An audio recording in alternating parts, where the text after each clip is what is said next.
Hello, stream is now live.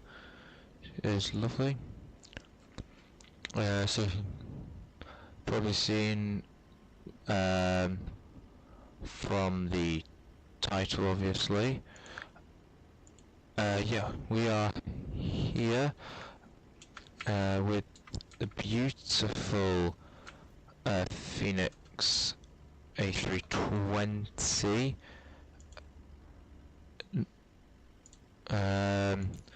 Just need to get some stuff set up here. A little bit unorganized today. Nah. I'm trying to get some other stuff to work and it just hasn't been doing it. There we go. So I just want to start the video by just sort of demonstrating the outside textures, which I will admit are probably some of the best out of any flight sim plane I've got. I mean, I can walk right up here and you can count every single individual bolt and rivet which is holding the plane together. You can like look at the nose wheel. It's got really nice lights. It's got proper reflection in it, which is interesting. I think the terminal building might not be reflected properly, but that I think is more of a sim limitation. And you can sort of see these sides here, which this is the full cargo actually. You can, because it's Flight Sim 2024, you can actually open it. If I go under here, I can open the service door. You can see it is slightly trying to close. Wrong key there. If I do, I can't. If I do that. Ah, wait, we have no power. That's why. Right. Yeah. So if I quickly hop inside. As you can see, this is a bit of an older aircraft. It's got the standby instruments and everything. So if I get the batteries on here, a bit of external power, cruise supply, the seatbelts, and all of those. Just cage the artificial horizon. Factor settle. There. Yep, that's settled. So whilst the cockpit sort of comes alive, which you can kind of see, get up, you can actually sort of use the walk around feature while sort of in the plane, which, as I'm aware, no other plane does this. So I go into here, can import our sim brief. How long have I got on this?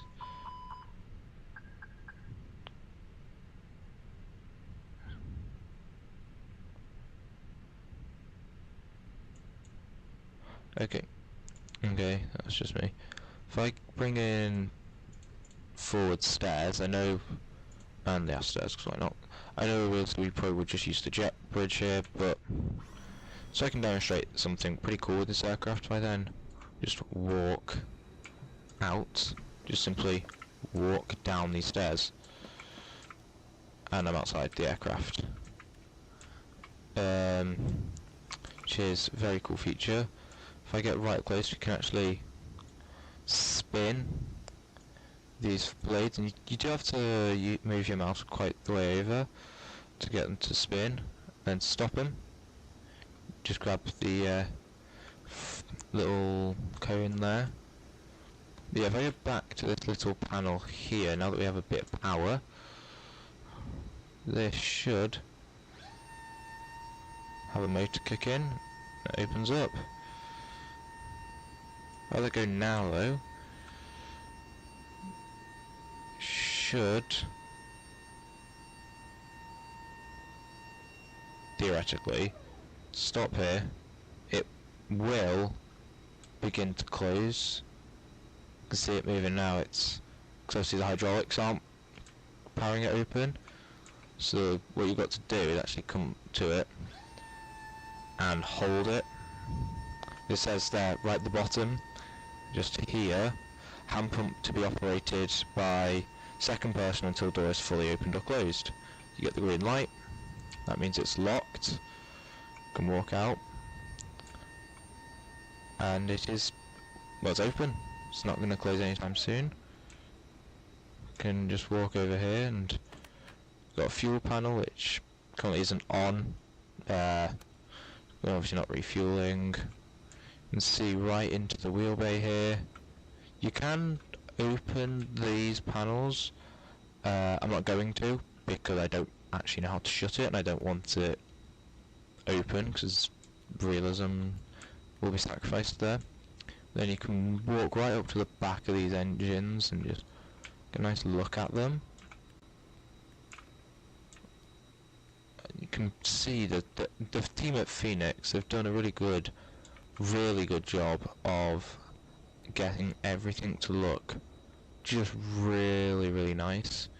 I'm also sort of using this as a bit of an excuse to do the walk around, just checking everything over. You can see got a little bit of dirt, but it's nothing that seems to be too damaged here. Rudder's obviously over to the right because it's not being powered. Just go down the stairs there and look at this side. What I do with the front cargo door you can do with the rear. I just haven't for time and because the hydraulic sound is really annoying in my opinion.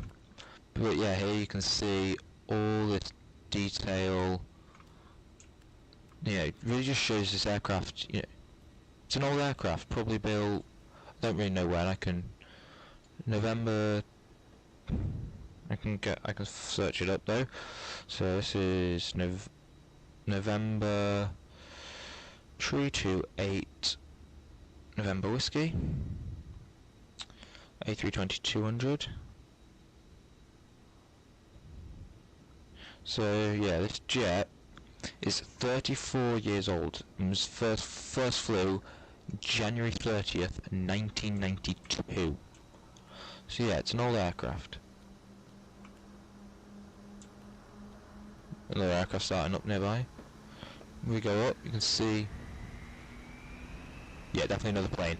You can see, obviously, the livery wasn't designed to be looked at this close, probably. You can see there's a little bit of pixelation, but you know, it's got the 100-year celebration and everything. You can walk in, and I can actually grab this handle, lift it up, then it's this handle, and out, and then do the opposite, pull it all the way down, and then that door is now armed, and now it is not. Back into the cockpit, close the door, and then I can either click the hangar or my seat. Since we've now got 20 minutes, I'm going to begin boarding. Ooh. Okay. We're going to be a tad late, but that's my fault. Thing was set from a flight earlier. I'll just quickly nip back here, show you something. Wrong way.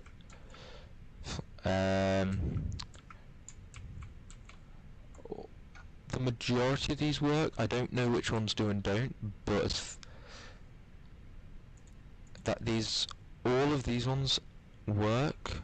I'm trying to find something. Bleed probes, air conditioning, lighting. Just trying to have a look.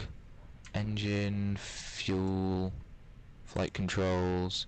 You know, you've got all sorts of different circuit breakers here.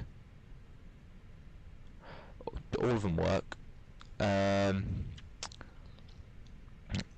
All of these, they're all interactable. I think these ones here are just as interactable. Yeah, they are. I hope they all work. You've got... I don't think there is... There's very few, if any, buttons that don't work. Okay, that might just be an enunciator light, but it's not clickable. That is clickable. Okay, this one isn't. Okay, so there's a couple of switches that don't work, but... Oh, I'm just... Okay, no, it does work, my mouse was in the wrong place. But yeah, even like the secondary comm works, flight control buttons, they work. Everything works, and... Alright, and it will actually send you realistic messages based off of which airline. So whenever I fly EasyJet, I get an easy ops later on, so you've got this little preliminary load sheet here. Just get rid of that message, because we're on the ground, it doesn't really matter. Did I start the loading? Yeah, I did. Hang on, why are we only... Give me a second. I'm not sure, but I think... Right. Give me 2 seconds to just quickly edit my flight plan. I'm just gonna push our flight back just a tad.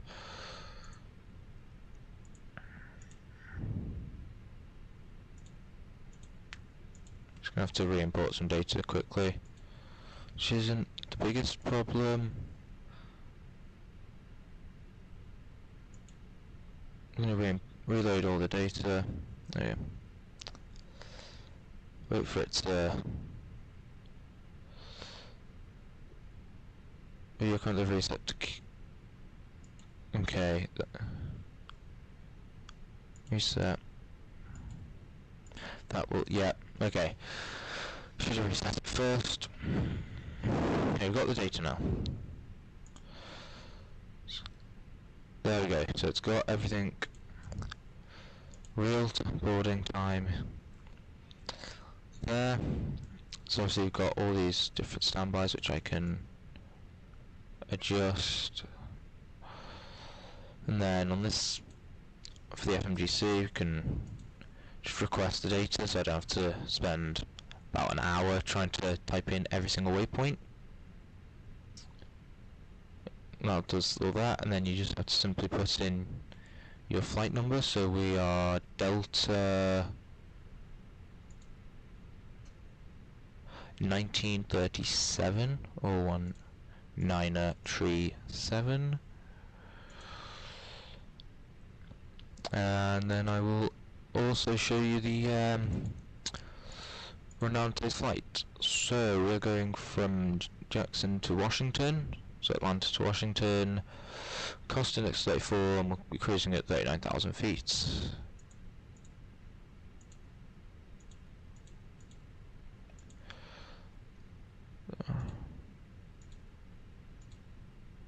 Am I IRS aligned then? Yes, IRS is aligned, so constraints, VOR, VOR, constraints, VOR, VOR. I just accept that the old load sheet,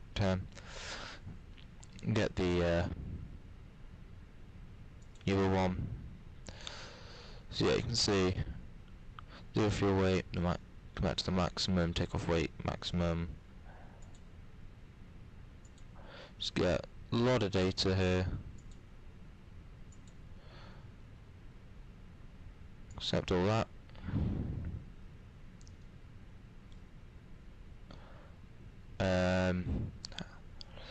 So yeah, flight time's about 1 hour and 20.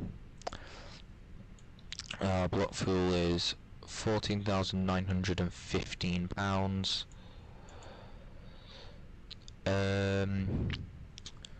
We're taking off 27 right, so that is a bit of a long taxi there. Be on the Jack 2 departure, and we'll be arriving 19 left on the Calver 6. So our scheduled departure time is 3:15 Zulu, which is going to be 11:15 local time here in America. In Atlanta, I'm not in Atlanta, obviously. Take 124 passengers, 4,100 pounds of cargo. Yeah, flight logs, got all that wind information, doesn't matter. Got a quick look at that, all looks fine. Yeah, that's fine. No additional info. Runway analysis is fine. This is the main bit though. Yeah, it comes with a departure performance calculator, which you can actually select different intersections. Obviously, we've got to go for length. Then it gives you arrival data and runway needed. Obviously, I've already shown you the pilot brief. It's got charts. They do work with Navigraph, which I don't have. Or you can just use the default charts. There is extensive failures. There's failure, like if I do this for fuel, for example, there's all sorts of different things you can do to your fuel. You can get fires. There's all sorts. And then there's some general settings, so like sim brief, connections, put it in flight modes, you can set printers, font sizes. So if this automatically connect to my vPilot for VATSIM, which I'm not using because I don't think anyone's actually online over here.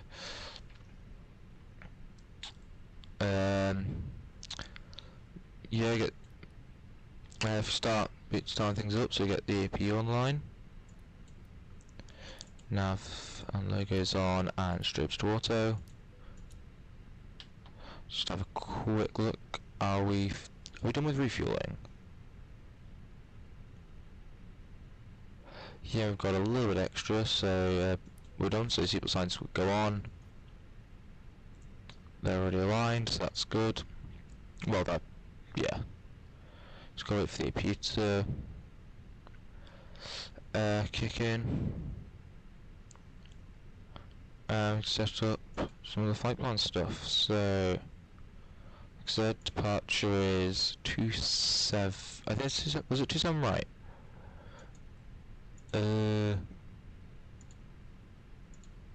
Yeah, 27 right on Jack 2. So, nope. There it is, 27 right. And then there you go, Jack 2. The sim point is probably Kellen. I don't know. Yeah, Kellen. That's one of the nice things about the 320, especially the Fenix one. Now I've got my entire route here, all the way through. A slight discontinuity here. Just need to set up the arrival, so the ILS, I think, was it 1 line left? Yes, in Calver 6. Is it 1 line left? Yeah. Okay, 1 line left, Calver 6. From Dawn, is that? Yeah, Dawn. I click that, Dawn. If I just check my flight plan quickly. Okay. The last waypoint is Mixon. Is that an option? Maybe? No. Okay. We'll insert that. Yeah, I need to close the cargo door. Just kind of... Yeah, showing you a lot of stuff. Forgot to close it. Okay. Well, it's 70 passengers boarded of 124, so we've got about another 54 people to get on board. Got all the cargo on board, got all our fuel. Cheers. Obviously we are within limits here. AP isn't available, so switch to AP bleed and disconnect ground power, which I can actually, if I get up one more time and open the door. It's also connected to GSX for passengers. I can't get like ground stuff to work. We're just gonna ignore the AI traffic hitting itself. Since it's no longer on, I can unplug the GPU and close the hatch myself, and then get back in. The cockpit door's going to be open. Bye bye. Can lock that so we don't have to deal with the passengers. Can not using any ATC for the flight just because I don't feel like doing VATSIM today. It's just split. Yeah, altimeter is. I hate reading these. Oh my god, altimeter 3017. Let me just set that up very quickly. 3017, and then 017 on this side. That's a bit high. 3017. Okay.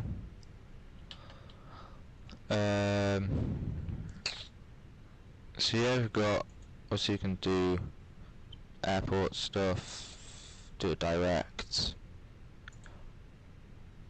We've got program stuff, radio navigation, so when it comes to landing it's got the ILS frequencies and everything sorted. So you've got the entire performance stuff, takeoff, climb, cruise, descent, approach, and go around. In fact, just press left, and you can do data, you can monitor all sorts, second page, got waypoints, nav aids, all sorts. You can jump straight to the comm menu. I'm not going to do that though, because that's just what you see over.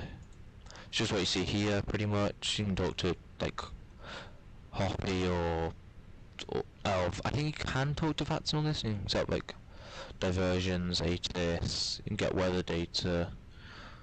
There's a lot you can do, like without needing to talk to any ATC, thanks to those systems. How long have we got on boardings for okay, we're still waiting on about 20 people. That's okay, that's fine. I mean, yeah, it's, you've got obviously radio panel looks great. If I remember, when we get to the runway, you actually get the cabin is secure announcement, which is obviously nice little thing they do. Because obviously Fenix obviously didn't need that to be included, but they included it anyway. So you know, it's just a nice little thing. Obviously, since we are nearly on boarding, I know it says we wouldn't depart for another 30 minutes, but to be honest, I don't really feel like waiting on the ground for 30 minutes for no reason. I will probably just push back and taxi off that way. I'll show you some of the charts though, so you get an idea of what we're doing. Start airport ground chart here. So we are if I remember correctly, we are on concourse A. Yeah, we're on concourse A, so most likely be taxi via 2 Sierra Lima to down to Lima Charlie, and then we'll take off on the jack to RNAV. So what that'll look like is we'll be okay, aircraft is now fully loaded. I will sort that later. So what'll look like is we'll take off this way, head to Football, then Wilson, Zale, Golf, Dub, unless, except we aren't because we're coming from Golf. Then we just continue up to Jack and then all the way out to Kellen, which is obviously a lot farther away. Then pretty much the rest of the flight will be like that. So we can get rid of the stairs, close the doors, get rid of the chocks and cones, and connect the tug. However, yeah, since this is another thing, so it's because obviously boarding's now fully finished, Delta have sent us our load sheet. So if I go to the init page and go across, we can set up our weights. So zero fuel is 123, and our zero fuel weight center of gravity is 29.7. Our block is 14.9. Yeah, 14.9. So takeoff weight is 137,000 pounds. We are heavy. So I sync our final load sheet, sync the weather, calculate. It's going to be 152, 152, 152. Transition, obviously in America, is always 18,000. No shift, flex, so it's small bit of a derate here.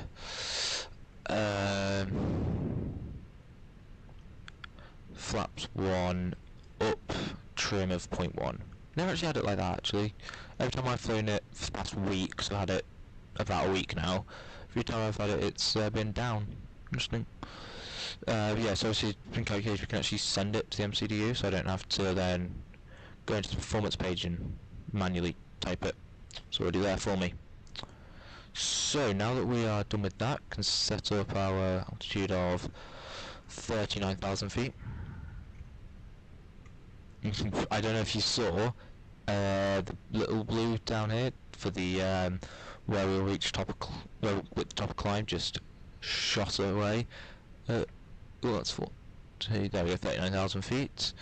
So if we get, I think, yeah, I've already connected the tug as far as I'm aware. Yeah, it's connected to tug. Click back and then that will actually get it to connect. And get the fuel pumps on. Actually once forgot to do that and start pushing back with them off.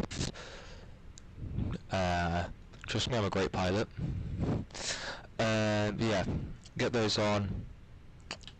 Let's click back one more time. There we go.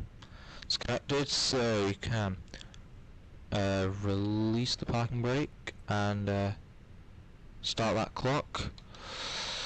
So it's clear left, clear on the right. Just add engine 1 start and pre-check windshield on. Another thing I have noticed, this aircraft will automatically begin to like turn you and stuff. It's not, I wouldn't rely on that, solely because when it does this, like it's doing now, which I tried it, it's gonna line me up, I think, on one of these lines, so it doesn't quite line you up on the taxiway properly. I mean, okay. If you're using, so I'm just gonna get myself on this taxiway. If you're using like GSX or like toolbar pushback, you'll be okay. Because obviously you can just use that instead and use their map features to get you in the right place. Obviously, I tried getting GSX to work and it just wasn't having it. I mean, I tried loading it now, so it's just not. It's doing this. It's probably going to give me an error message in a second. I just put that to one side. Can actually show you something else here. So if I look at the perfs, all our V-speeds are 152. Oh, it does work. Oh, that's annoying. Okay, I'll use that. I'll show you that actually when we land then in Washington. So I just move that. That's gonna be our cruise speed selector. So, oops. Just set you to like 250 for now. And then this one, since all the rest of my V speeds are, so that's 155. Not there for the other V speeds. So I'm just gonna move you right out my way as well. Just bring you down there, so I can actually use this one to be all 3 V speeds, because, well, we've only got technically 1 V speed if you think about it. So that should be about there. And then this one we position at 100 knots for the 100 knot check. Obviously, if you've ever seen me fly like other streams in a Boeing, you'll know you call it 80, Airbus you call it 100. There's no real difference, I don't think. It's just purely when it gets called. Get transponder on now. So yep, that kicks in the TCAS system, set up a squawk code. If I'm not flying on a network, I tend to just use 7554. I think I've actually was given that once, I just kind of liked it, so I just use it all the time now. APU off, Pro-P on. Now we can set flaps 1 for takeoff. Go to the flight control page. Okay. Full left. Full right. Full up. Full down. Rudder to the left. And rudder to the right. So okay, we're on the ground. I don't know what it's talking about. I think it's probably an aircraft on the runway. Then if we get the taxi light on here, release parking brake, giving a little bit of engine power, we can begin taxi. So auto brakes max and spoilers armed for now. I'm gonna leave the cabin for a little bit because obviously the ding dong does work. So this should start flashing orange in a little bit. I'll hear a little beep, and then I think that's when it should have gone orange. Use power now. Let's begin taxiing.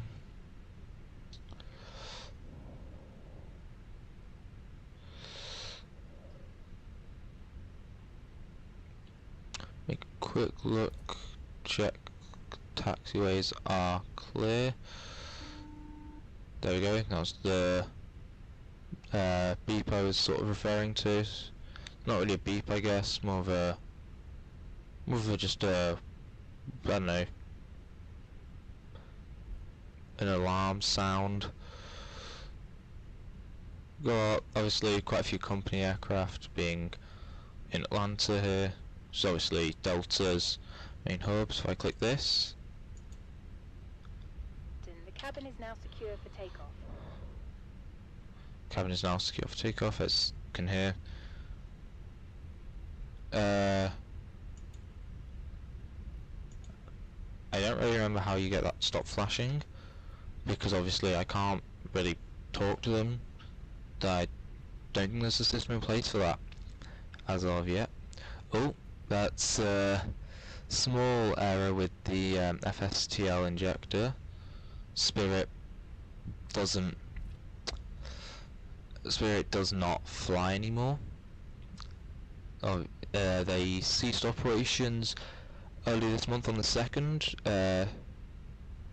She left 17,000 staff members, or well, ex-staff members now, without a job.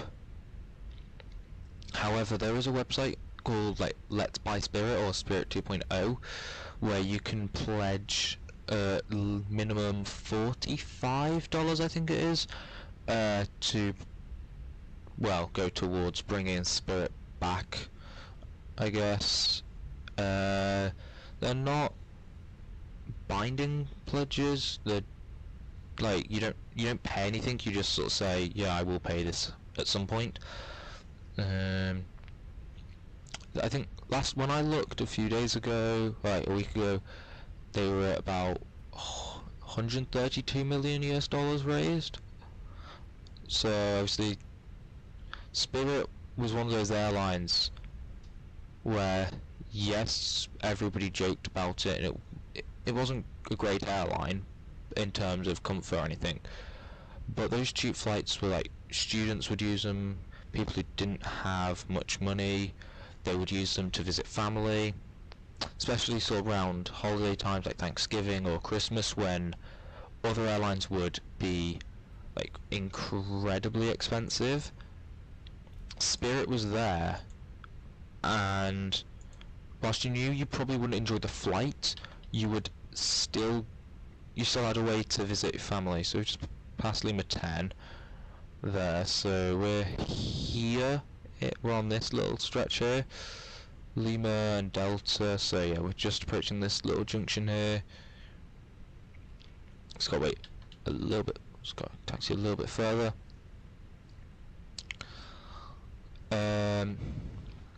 But yeah,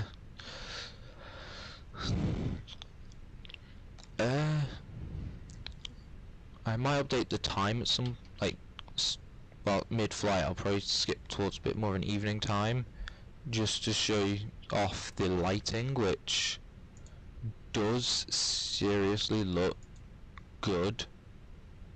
I will say the lighting I am very much impressed by. Just a bit of random fact, but I went to America last summer. Went to Seattle and San Fran, and we had a stopover here in Atlanta. I was parked, that's Foxtrot 6, I believe. I was at Foxtrot 4 in Virgin Atlantic A320, so over there. It's quite nice. Okay, interesting. Yeah, I've had that happen a couple of times where the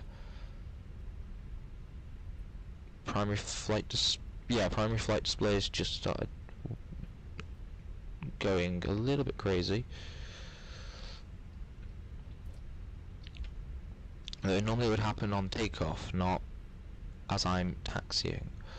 So that's okay. So that there, you can sort of see on the ground, is that. Okay, we're going very, very quick. I'm not quite happy with that. It's a bit better taxi speed.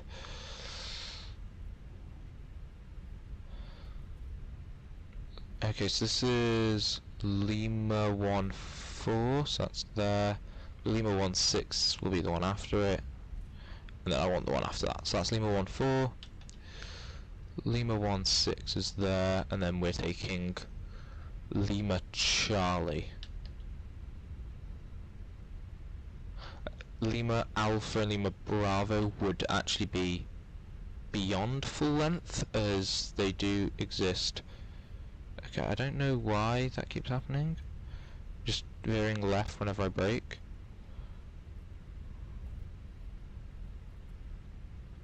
Gonna slow us down a bit here.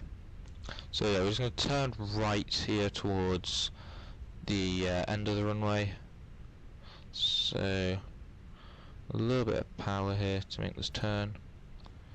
I will say the aircraft does feel really nice on the ground, especially compared to like other aircraft. It's like the PMDG in Flight Sim 2020. It didn't really feel like it had any weight to it. It seriously felt like you were just sort of flying, almost like just a toy or like a car. So yeah, if we get lights on here, and lights on, because we are in America. Cabin crew, please be seated for takeoff. Takeoff config's normal, so release parking brake. Get us moving just a touch. Just a little bit of power. Flick over the transponder now. Enter the runway. Set the UCAM, lower UCAM display. Just enter the runway here.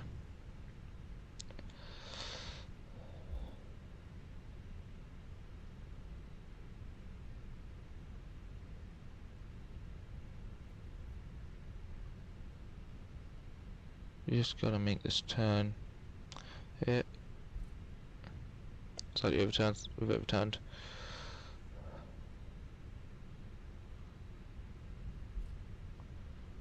We've got plenty of runway though. It's okay.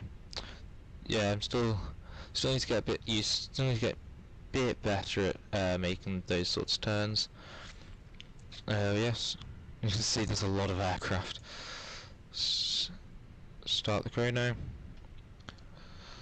and increase power. I'm just gonna have to quickly look because I don't have detents on my throttle. I'm using the Thrustmaster 787 throttle quadrant. Manflex, SRS runway auto throttle is blue. S-speed is alive.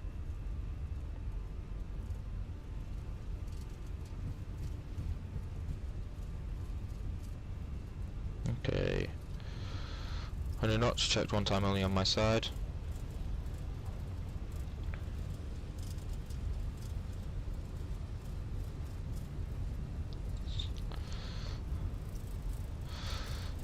V1, rotate.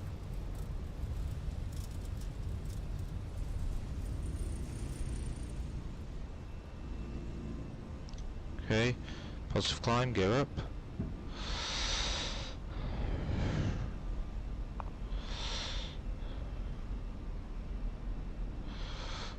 Okay, autopilot on. So you climb out. Just the aircraft obviously really nice to fly here. Autopilot is good. Okay. Reduce power. Okay. Yeah, I've had this problem slightly, where it doesn't quite register its incline. Swirlers no longer need to be armed, and speed check flaps up.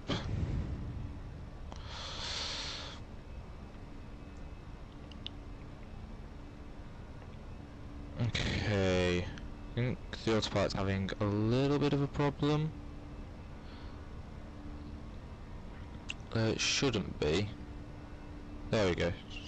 Flight directors are sort of getting it back. Just gonna reduce the amount of aircraft it's loading in.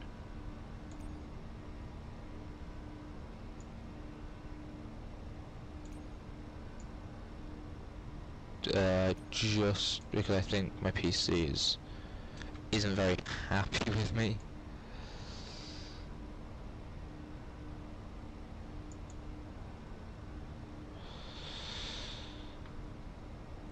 There should be fine. So yeah, you can see here.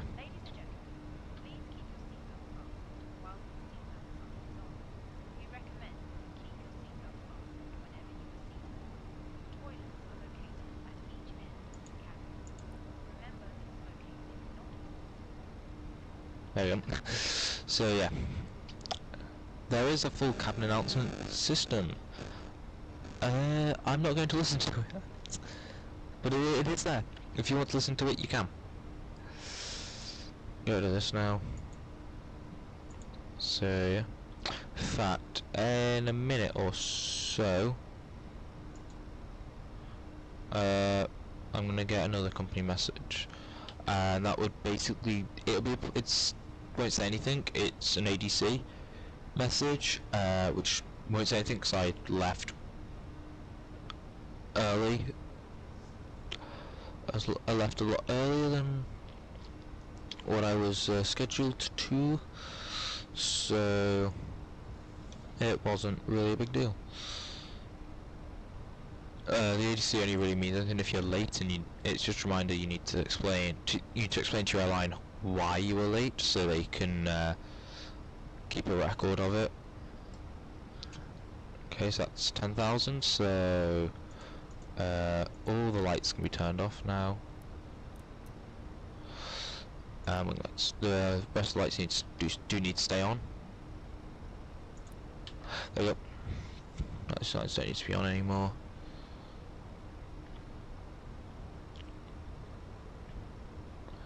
So we're just gonna now nicely climb up. So obviously got different weather systems. Let's set it to weather radar on. So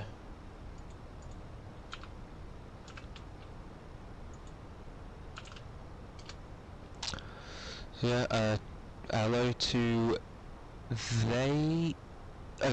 the Yako Brothers 1.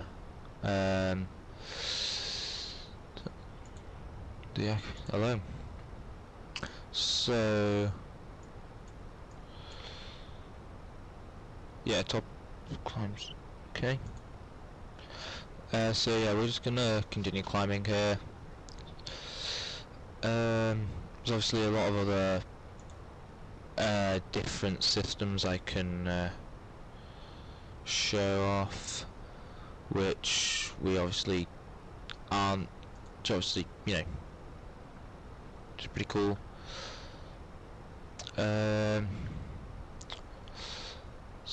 Just trying to look something that isn't gonna make us crash. That didn't do anything.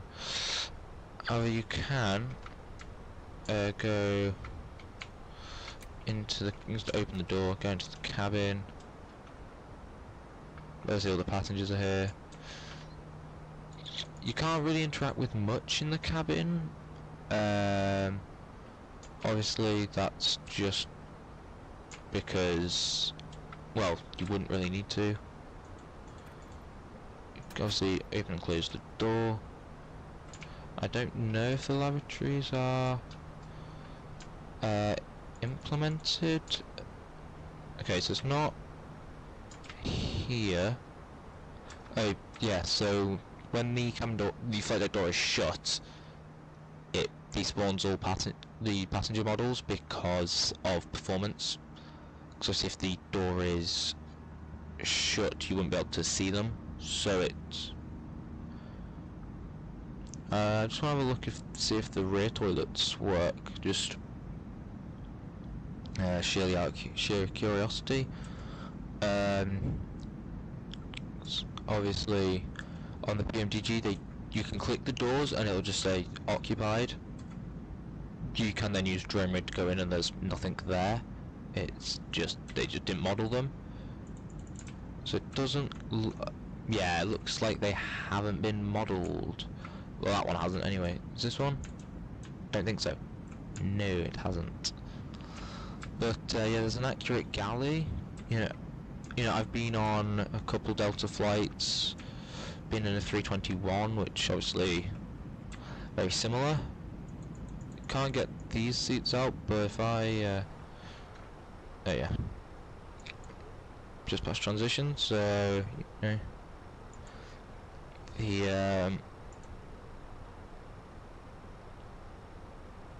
are they both set to inches of I can't tell what side that's set to. So, there you go. Inches of mercury. So I think does this? Yeah, so you can set up. Right, so you can do that. Can I then do that and then flip the headrest down? Then there is a second one here, which can do anything. I don't know if I can. Yeah, so that counts as exiting the aircraft. So I can't walk around the cabin properly mid-flight, but you wouldn't really in an A320 anyway, so it's not a big deal.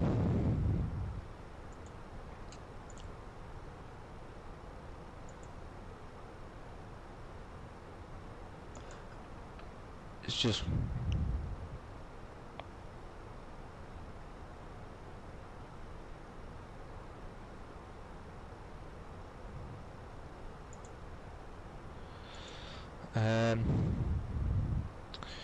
yeah. So just got have a look. No, not that one. This page, on flight plan page. So expected arrival is 16:30 Zulu. Current time is 15:12. So in about an hour and 15 minutes. You know, it's a fairly average sort of flight. As far as I'm expecting. Although I don't think I'm gonna get any just sort of random failures, I hope.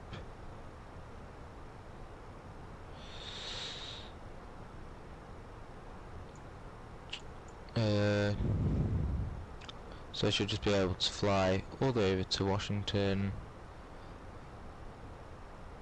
and be completely okay.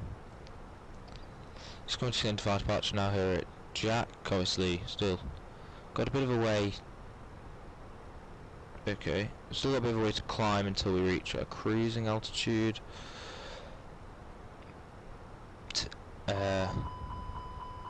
Oh, okay, that's a random failure. I think this can do it. Cabin press crew mask use. So that's back here somewhere. I don't know how you use it.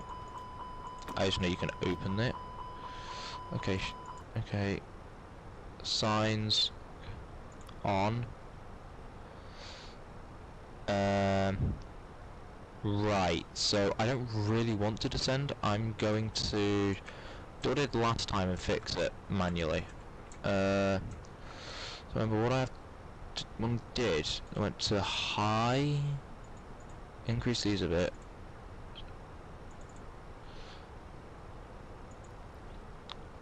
Did that, I think, helped decrease?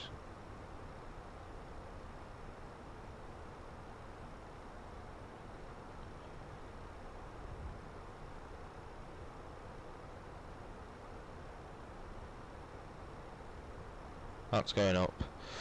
Okay, no, so it's this one you want to put into overdrive.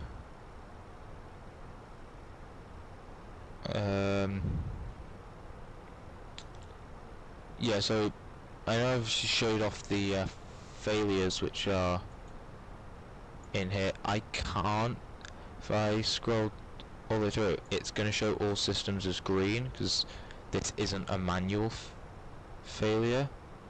And we've got a TCAS alert. Where is that? Oh, he's there. Okay. Turn this one off. And then I think swing it over now then to low. Right. Everyone is going to become hypoxic eventually. I'm trying to remember how I fixed this. Because obviously we've got all the bleeds and the packs on. I have a quick look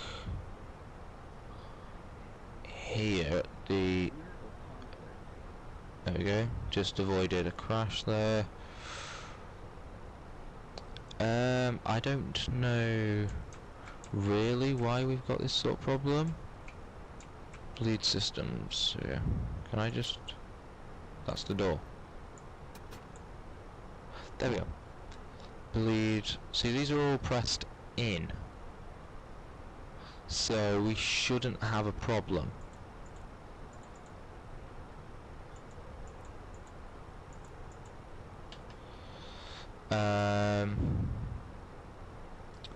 Engine mode to ignition.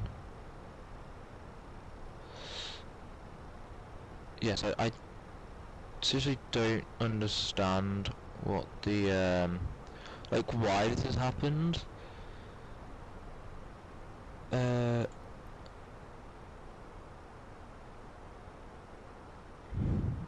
both go.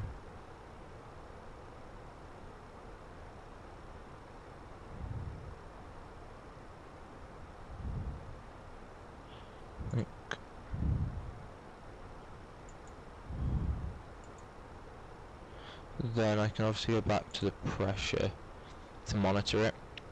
I just wanted to get rid of those notifications because I think if I go where's the hold button? How do I get you to just stop the climb? Metric out, extradite, approach, equalizer, altitude selector. Okay. If I just swing you down to 31,000 feet, just so you stop the climb a little bit early. Oxygen. Yes, it is on.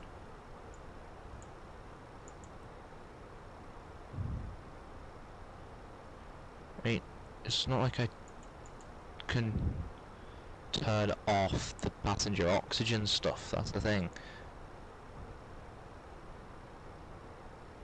Let's get us to stop climbing for a second. See if that fixes it. Outlet.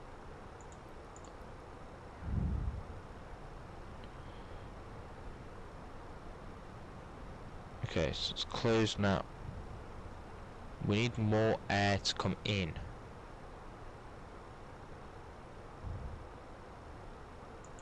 Need more air in. How do I get... Oh, there, cabin pressure. That's probably the one I want to look at. Manual. It's set to auto. These are all set to auto.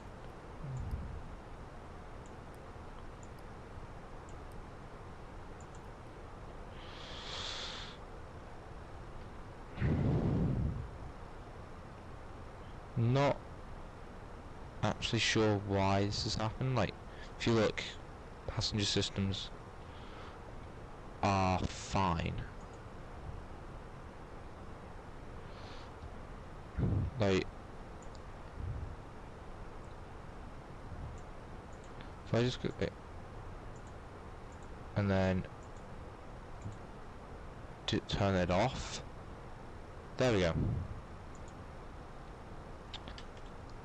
Sorted. And then I should be able to turn this off. Okay. No, but okay. Okay then. Everything's sorted. Everything is sorted.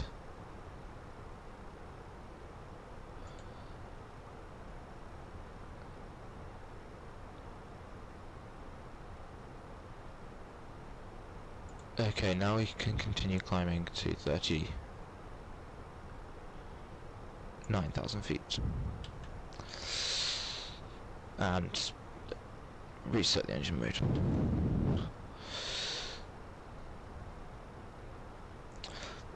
Well, that was interesting. But it is one of the features of the Fenix, I guess, so... Another feature is this button works. I don't really know why you'd need it to. The brightness switches work, speakers, lighting. Yeah, it all works. can show and hide the FB, unplug it, plug it back in, stow and unstow armrests. There's a lot you can just like click. This does open. Obviously it won't because we're at 32,000 feet, so obviously it's not going to open. I could be the strongest person in the world and I wouldn't be able to open it because of the pressure. I can get the compass out. Don't really need it out at the moment. However, I am just going to take a moment outside to grab a drink, so I will be back in a minute.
Okay, I am now back in the flight deck.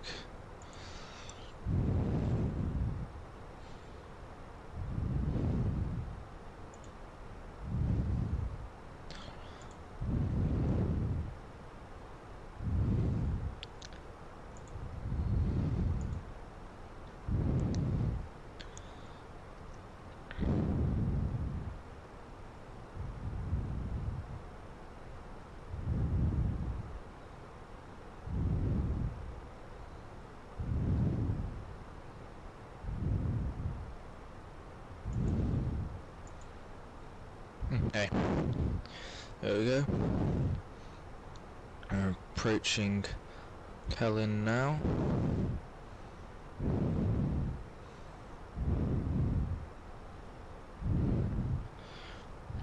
Just zoom out.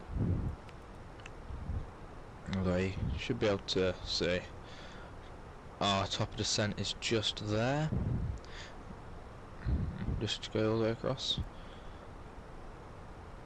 Obviously it's a bit of a, it's like 120 miles to the next waypoint.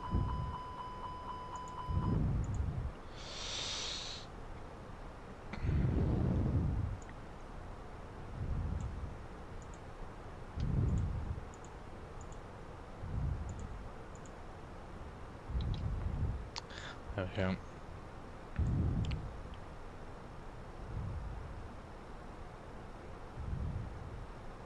Well, that isn't fixing the problem, that is just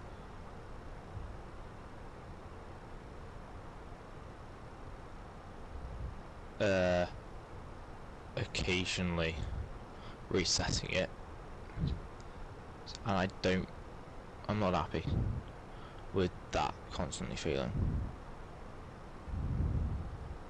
It's on automatic, it should be able to.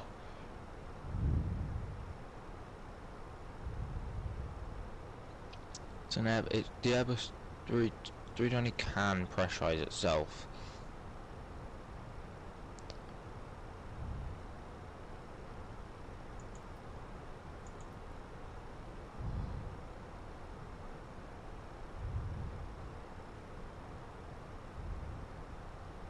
That's still climbing.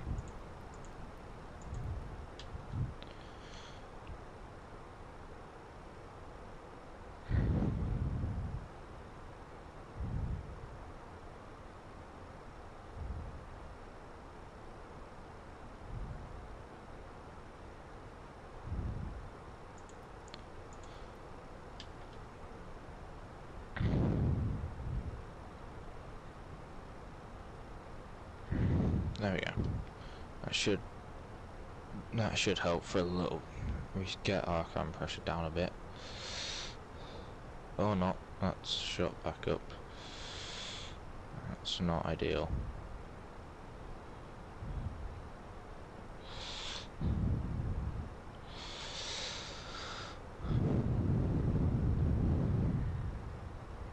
Yeah, no, that's still climbing and getting dangerously close to yeah.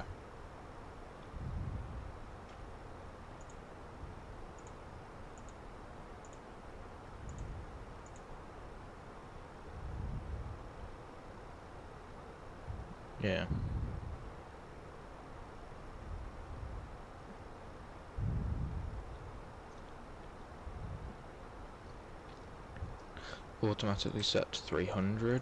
What is the land elevation? 300 feet. Okay.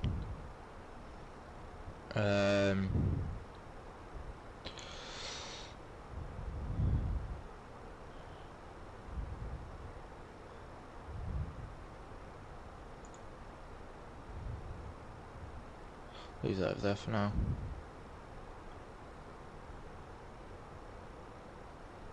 Right, well, we have reached cruising altitude now, so hopefully the fact we're no longer climbing should theoretically help with the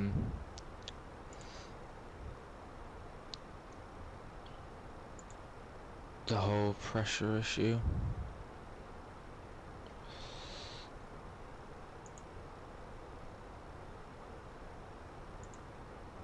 This is probably just going to be what I saw. Yep, Delta Ops. It's not going to say, yep, no ADC required because, quite frankly, I wasn't late. I was early in my departure.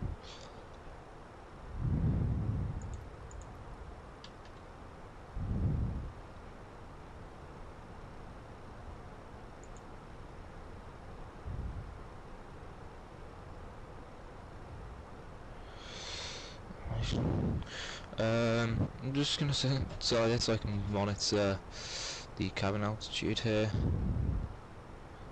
Okay, it's going down now. That's good. So I've been flying for nearly half an hour now. It's not really much to do.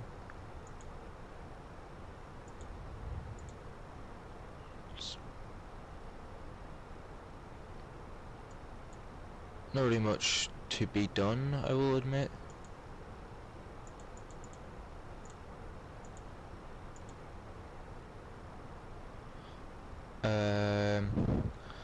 I'm just going to probably watch a little bit of YouTube for a while.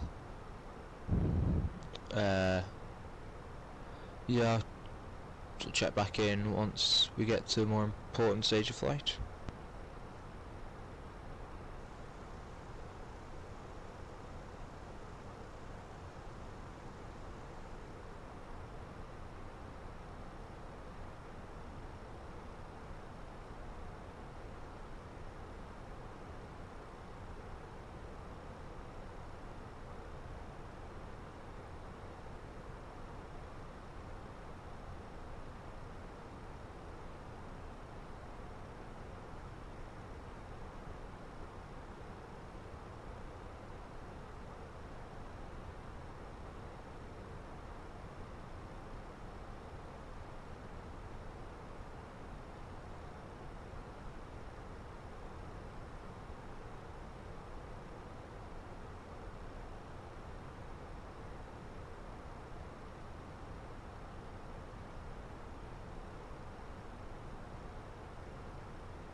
Okay, doing a fuel check. So 9,680 pounds. 9.5. Okay, we have a bit of extra fuel. That's always good.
approaching top of descent, so just need to do something very, very quickly here. No, not you. This one. ILS.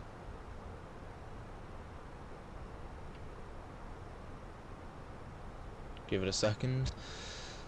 Just click it again. Definitely not Jules. I can tell that. There we go. Okay, wrong one. Okay, come on. Come on, please. There we go. Quick look down here. 3,000 feet for the descent target. There we go.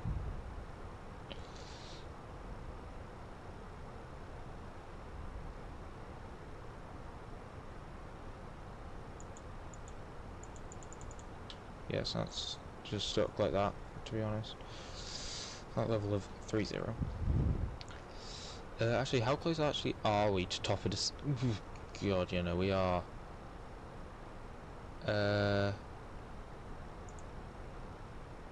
24 miles. 3 minutes. Let me use the other EFB.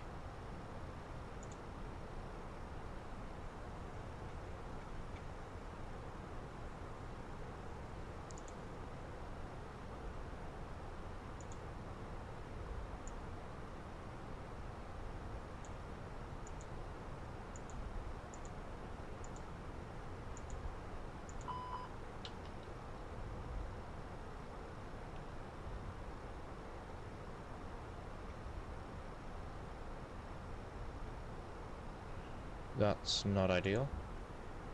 Okay, we do 10 miles.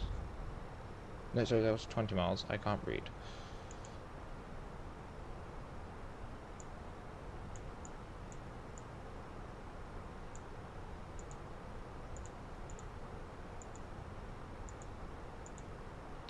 Should just reset. Okay.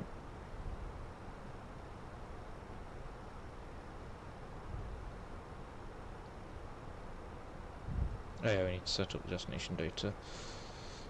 It's going to be useful. Arrival data. There we go. 3012.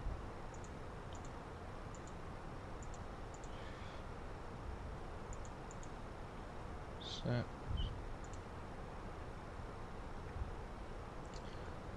Weather, the temperature is 19, so it's quite warm actually. And the winds are 220 at 5. No. 220 at 5. Minimums will be 75.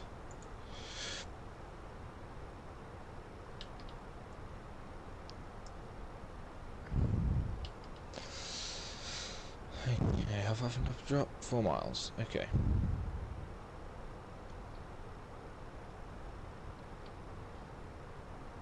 I got time. It's right.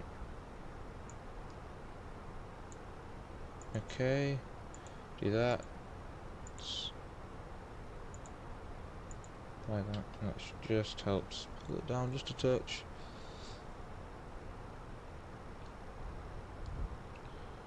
Send now.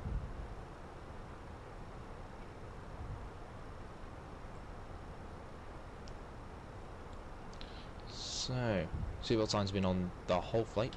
Just realised.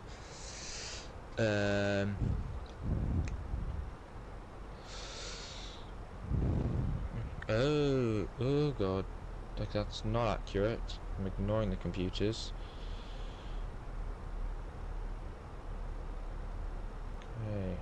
Okay. No, we do need to be brake.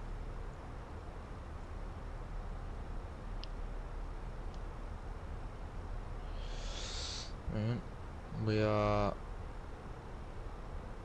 currently below green dot altitude. Okay. It's not bad, I don't know, to be honest. Either we're descending now into Washington. Can't see a 10.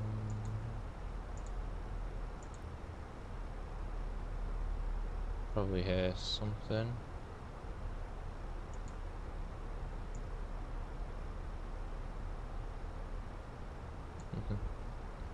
That's not PA.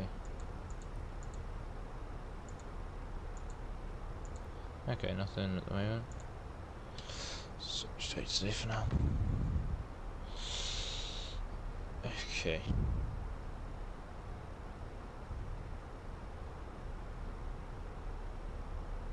Right, I'm really not sure. I don't know about like this being quite weird and jiggling around a lot. That's not good.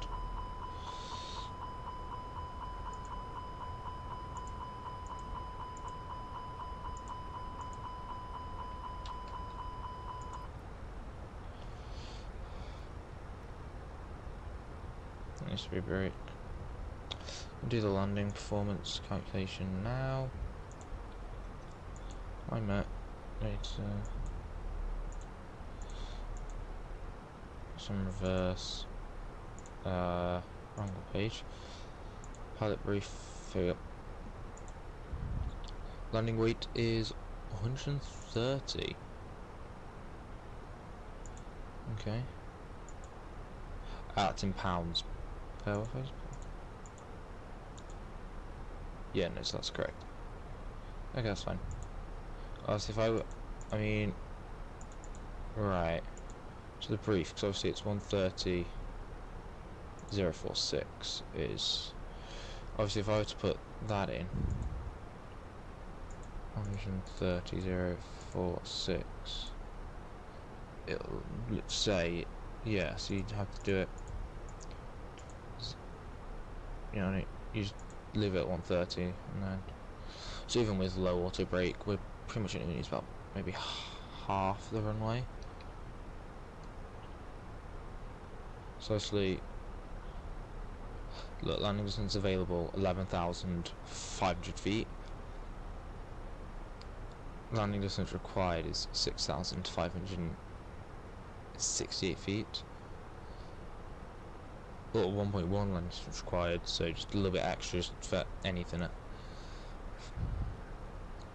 you know, 7,500 feet. We've got plenty of extra runway should we need it.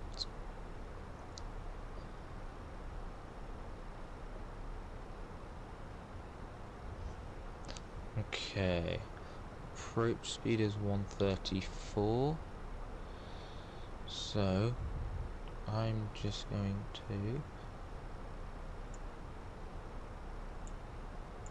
try and set that up on here. There.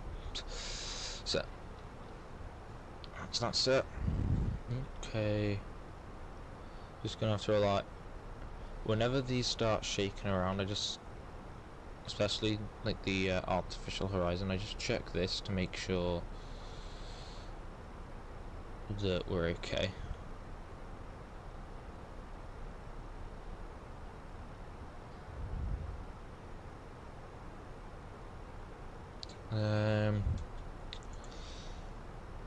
Yeah, everything so far is looking okay.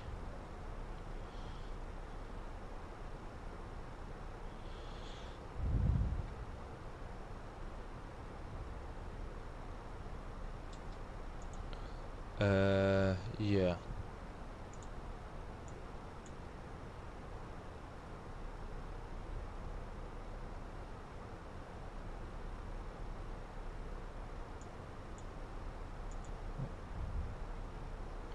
So yes, it's all looking okay. So just send now.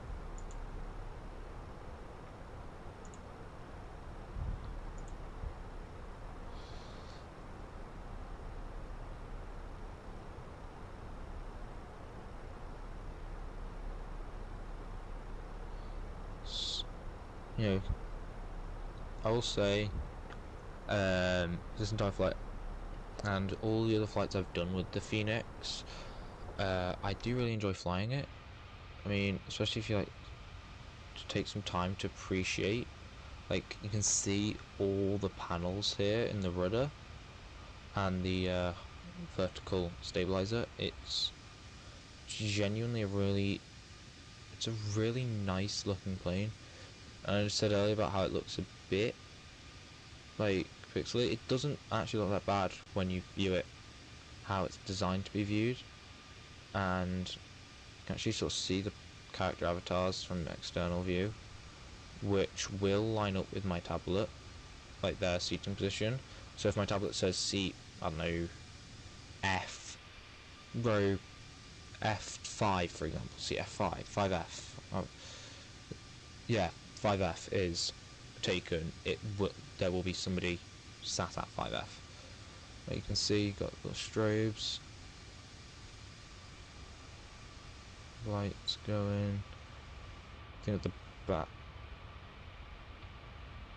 back you've got a single strobe, and you know from above you've got the satcom, got the red emergency exits. You know, all of this is just really good.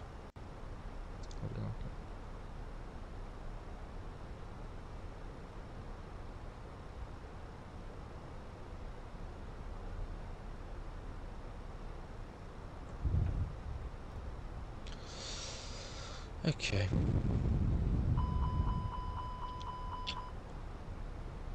Never mind. Okay.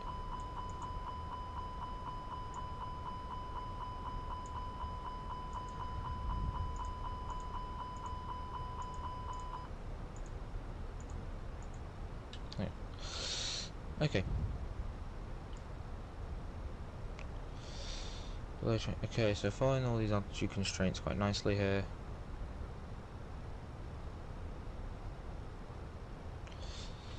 Obviously, gonna go below transition here, and we'll go to 1012, I believe. 3012, I believe is current QNH or altitude. I don't know what it is. Yeah, 3012. Once we drop, there we go. So push you in. Right.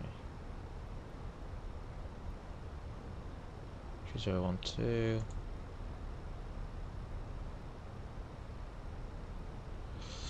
3012. Yeah, 3012. Perfect. So you just descend in.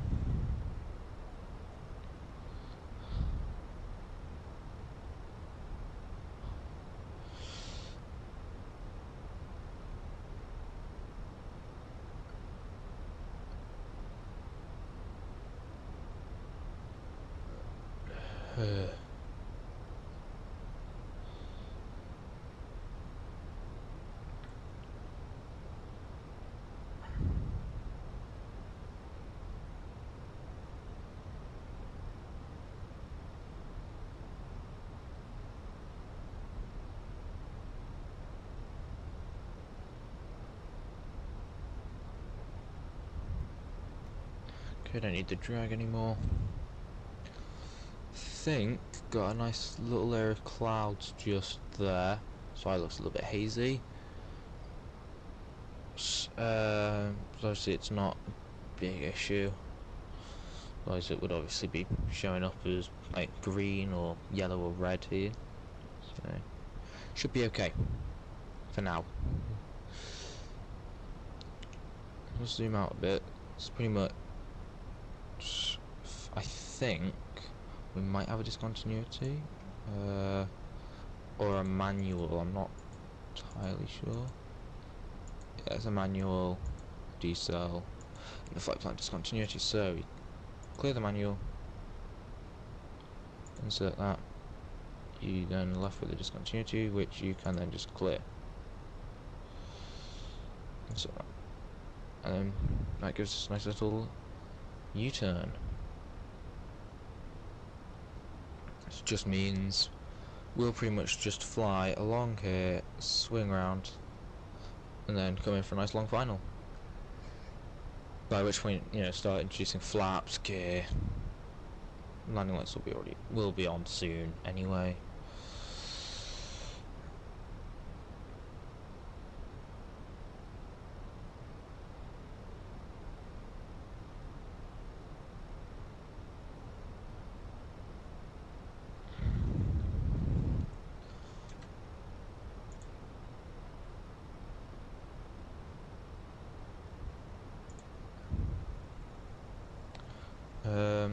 We'll probably do another VATSIM stream.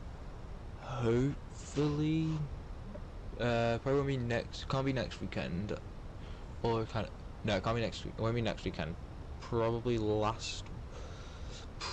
30th would be, I think, my best. Probably the next time I do a long video or stream. Because obviously I've been live now, I think 2 hours, possibly nearly 3. Oh no, I think the sim's about to die. Sim's gonna crash, Sim's crashed. Okay. I'm gonna end the stream here, because, well, yeah, Sim's crashed. Sorry about that.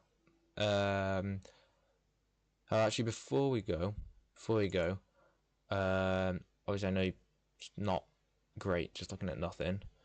I just want to say, so obviously I did say it would be a review.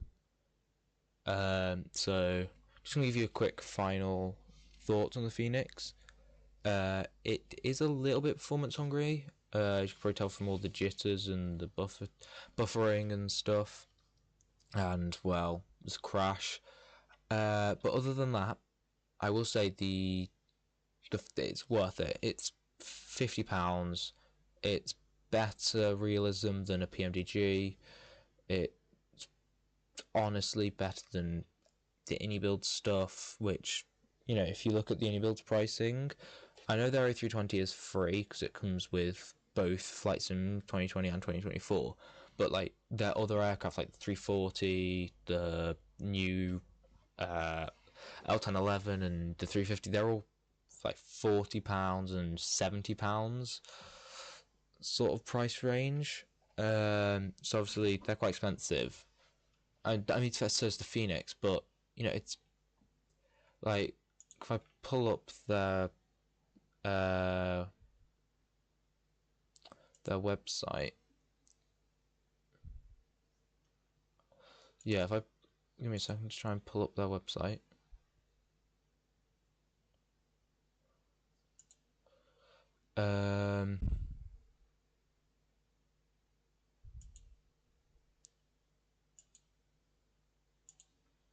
This should just allow me to bring up my browser.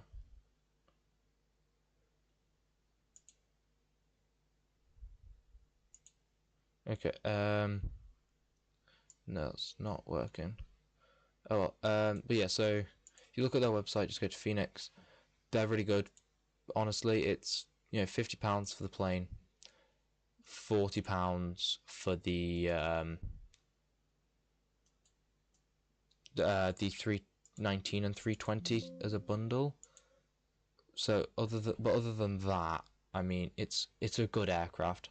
Highly recommend you get it, and yeah.